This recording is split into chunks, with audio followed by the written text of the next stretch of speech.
अस्सलाम वालेकुम, मैं तारक सानी ते तुसी देख रहे हो मेरा चैनल रहबर एंटरटेनमेंट प्लस। सुल्तारा दी एक फिल्म लैके तुहाडी खिदमत विच हाज़र हो रहे हैं और उस फिल्म का नाम है आखिरी मुकाबला। इस फिल्म के बारे तुहानू मालूमात देंगा। अपने दौर की सुपर हिट फिल्म सी, लेकिन जिहड़ी इसने कामयाबी हासिल की है, अगर इहदे विच कुछ गलतियां ना कीतियां जांदियां ते ए सुपर डुपर हिट फिल्म होनी सी अपने दौर की। पर चंद ही गलतियां जिहदियां मैं निशानदेही करांगा, तुसां ने फैसला करना है कि आया वो मेरे जो निशानदेहियां गलतियां की निशानदेही कर रहे हैं और सही होन या गलत होन। इस वीडियो नू तुसी एंड तक वेखना है ताकि पता चल सके जो मालूमात मैं तुहानू दे रहा वो सही है या गलत है। कमेंट्स विच करके मैनू लाजमी दस्या करो। 4 नवंबर 1977 बरोज जुमा रिलीज होने वाली एक black and white Punjabi film आखिरी मुकाबला। इसनू 4 नवंबर 1977 विच लाहौर सर्किट विच रिलीज किया गया और लाहौर सर्किट के अंदर इस फिल्म ने कामयाबी हासिल की थी।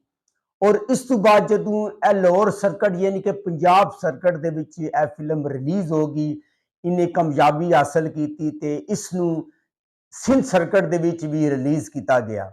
16 दसंबर 1977 विच इसनू सिंध सर्किट विच रिलीज किया गया। कराची और हैदराबाद दे विच इस फिल्म नू रिलीज किया गया। कराची विच रीगल सैलमे ते हैदराबाद विच शालामार राहत ते कैपरी सैलमे च इस फिल्म नू रिलीज किया गया। और जिन्हीं इस फिल्म ने पंजाब सर्किट के अंदर कामयाबी हासिल की थी, उन्हीं वो सिंध सर्किट के अंदर कामयाबी हासिल नहीं की थी। हालांकि इस फिल्म का जोड़ा मौजू है उस दौर ही तुहानू पता है मार्शल आर्ट दी फिल्मां बनदियां सन। मार्शल आर्ट के मौजू ते इस फिल्म नू बनाया गया सी। उस दौर के अंदर ब्रूस ली दियां जिहड़ियां फिल्मां मार्शल आर्ट उत्ते बन रही सन, वो पूरे मुल्क के अंदर वो कामयाबी हासिल कर रही सन। और इस मौजू ते एक नवा मौजू लैके इस फिल्म नू बनाया गया और इस फिल्म नू बनाने वाले जमर पिक्चर सन। और जमर पिक्चर के जिहड़े हदायतकार सन खलीफा सईद अहमद। और जदों भी फिल्म बनाते सन और अपने एक रिश्तेदार से उन्हों का अकबर। अकबर हालांकि कोई इतना खूबसूरत नहीं सी, लेकिन चूंकि अकबर ने बहुत सारिया ऐसिया फिल्मों काम किया है जिसके डायरैक्टर खलीफा सईद अहमद सन। अकबर उन्होंने फिल्मों काम करता सी जिसके डायरैक्टर खलीफा सईद अहमद होंगे सन। और इस तरह करके फिल्म जदों इन्होंने शुरू की आखिरी मुकाबला, तो उहदे विच भी उन्होंने अकबर नू ही बतौर हीरो लिता। और उस वक्त जिहड़ी फिल्म गुलाम सी अकबर दी और रावल गुलाम फिल्म थी जिहड़ी उसका एक गाना भी बड़ा मशहूर होया सी और अपने दौर की सुपर हिट फिल्म सी। और उस फिल्म का जिहड़ा गाना सी वो सी वक्त गुजरदा जाए। आसिया ते पिक्चराइज किया गया सी। इहदी वजह तो यह फिल्म अपने दौर की सुपर डुपर हिट फिल्म रही।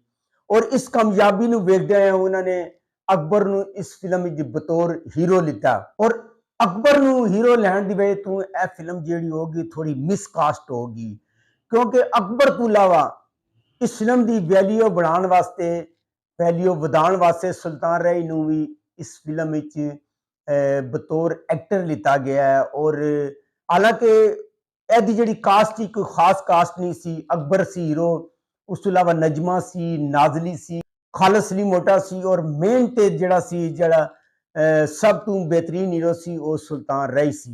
यह फिल्म बनी और बन के रिलीज हुई। और इस फिल्म का जितना अच्छा मौजू सी पूरे मुल्क के अंदर कामयाबी हासिल ना कर सकी। उसकी वजह सी कि मिसकास्ट सी। अकबर नू हीरो लैण का फैसला गलत सी। और फिल्म का जिहड़ा नाम सी आखिरी मुकाबला।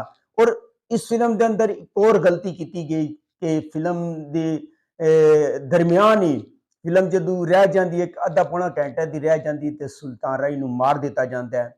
इस तो भी आके फिल्म वो कामयाबी हासिल ना कर सकी। और आखिरी मुकाबला जिहड़ा कि अकबर ने किया है, अगर अकबर के बजाय इस फिल्म के अंदर सुल्तान रही को आखिरी मुकाबला कराया जाता तो नाजरीन जिहड़े वेखण वाले सन उन्होंने इस फिल्म के अंदर आखिर तक दिलचस्पी बरकरार रहिंदी। और जिन्नी इस फिल्म ने कामयाबी हासिल की है ਉਹਦੇ ਤੋਂ ਵੱਧ ਕੇ ਇਹ ਫਿਲਮ ਕਾਮਯਾਬੀ ਹਾਸਲ ਕਰ ਸਕਦੀ ਸੀ। ਲੇਕਿਨ ਜਦੋਂ ਸੁਲਤਾਨ ਰਾਏ ਨੂੰ ਫਿਲਮ ਦੇ ਦਰਮਿਆਨ ਹੀ ਮਾਰ ਦਿੱਤਾ ਗਿਆ ਤੇ ਨਾਜ਼ਰੀਨ ਜਿਹੜੇ ਸੁਲਤਾਨ ਰਾਏ ਦੇ ਪਤਾ ਪਹੁੰਚਾਉਣ ਵਾਲੇ ਨੇ ਉਸ ਰਾਏ ਸਾਹਿਬ ਦੀ ਵਜ੍ਹਾ ਤੋਂ ਫਿਲਮ ਵੇਖਦੇ ਸਨ। ਜਦੋਂ ਉਹਨਾਂ ਨੇ ਵੇਖਿਆ ਕਿ ਸੁਲਤਾਨ ਰਾਏ ਨੂੰ ਮਾਰ ਦਿੱਤਾ ਗਿਆ, ਉਹਨਾਂ ਦੀ ਫਿਲਮ ਦੇ ਅੰਦਰ ਦਿਲਚਸਪੀ ਜਿਹੜੀ ਸੀ ਉਹ ਘੱਟ ਹੋ ਗਈ। ਇਸ ਵਜ੍ਹਾ ਤੋਂ ਗੋ ਕੇ ਫਿਲਮ ਤੇ ਕਾਮਯਾਬ ਹੋ ਗਈ, ਪਰ ਇਸ ਤਰ੍ਹਾਂ ਦੀ ਕਾਮਯਾਬੀ ਹਾਸਲ ਨਹੀਂ ਕਰ ਸਕੀ ਜਿਸ ਤਰ੍ਹਾਂ ਦਾ ਇਸ ਫਿਲਮ ਦਾ ਮੌਜੂ ਸੀ, ਜਾਂ ਜਿਸ ਤਰ੍ਹਾਂ ਦਾ ਇਸ ਫਿਲਮ ਨੂੰ ਬੁਲਾਇਆ ਗਿਆ ਸੀ, ਜਾਂ ਜਿਸ ਤਰ੍ਹਾਂ ਦਾ ਅਕਬਰ ਨੇ ਪਹਿਲੇ ਫਿਲਮਾਂ ਦਿੱਤੀਆਂ ਸਨ। ਇੱਕ ਦੋ ਸੁਪਰ ਹਿੱਟ ਫਿਲਮ ਦੇ ਚੁੱਕਿਆ ਸੀ। ਬਹਰਹਾਲ ਅਗਰ ਇਹ ਫਿਲਮ ਮਿਸਡ ਕਾਸਟ ਨਾ ਕੀਤੀ ਜਾਂਦੀ ਤੇ ਇਹ ਸੁਪਰ ਦੁਪਰ ਹਿੱਟ ਫਿਲਮ ਹੁੰਦੀ, ਕਿਉਂਕਿ ਮੌਜੂ ਵੀ ਸ਼ਾਨਦਾਰ ਸੀ ਔਰ ਸੁਲਤਾਨ ਰਾਏ ਨੇ ਅੱਛਾ ਵੀ ਕੰਮ ਕੀਤਾ ਸੀ। ਤੁਸੀਂ ਫਿਲਮ ਵੇਖੋਗੇ ਤੇ ਤੁਹਾਨੂੰ ਪਤਾ ਚੱਲ ਜਾਏਗਾ ਕਿ ਮੈਂ ਜਿਹੜੀ ਮਾਲੂਮਾਤ ਦਿੱਤੀ ਉਹ ਸਹੀ ਹੈ ਕਿ ਨਹੀਂ। ਇਹ ਫਿਲਮ YouTube ਤੇ ਮੌਜੂਦ ਨਹੀਂ ਹੈ। ਮੈਂ ਕਾਫੀ ਸਰਚ ਕੀਤਾ ਹੈ, ਤਲਾਸ਼ ਕੀਤਾ ਹੈ, ਲੇਕਿਨ ਮੈਨੂੰ ਇਹ ਫਿਲਮ ਕਿਧਰੇ ਵੀ ਨਹੀਂ ਮਿਲੀ। ਬਹਰਹਾਲ ਜੋ ਮੇਰੇ ਕੋਲ ਮਾਲੂਮਾਤ ਸੀ ਮੈਂ ਲੈ ਕੇ ਤੁਹਾਡੀ ਖਿਦਮਤ ਵਿੱਚ ਹਾਜ਼ਰ ਹੋ ਗਿਆ। ਅਗਰ ਤੁਹਾਨੂੰ ਮੇਰੀ ਮਾਲੂਮਾਤ ਅੱਛੀ ਲੱਗੇ, ਮੇਰੇ ਚੈਨਲ ਨੂੰ ਲਾਈਕ ਕਰੋ, ਸਬਸਕ੍ਰਾਈਬ ਕਰੋ ਤੇ ਸ਼ੇਅਰ ਕਰੋ। ਤੇ ਨੈਕਸਟ ਵੀਡੀਓ ਤੱਕ ਰੱਬ ਰਾਖਾ।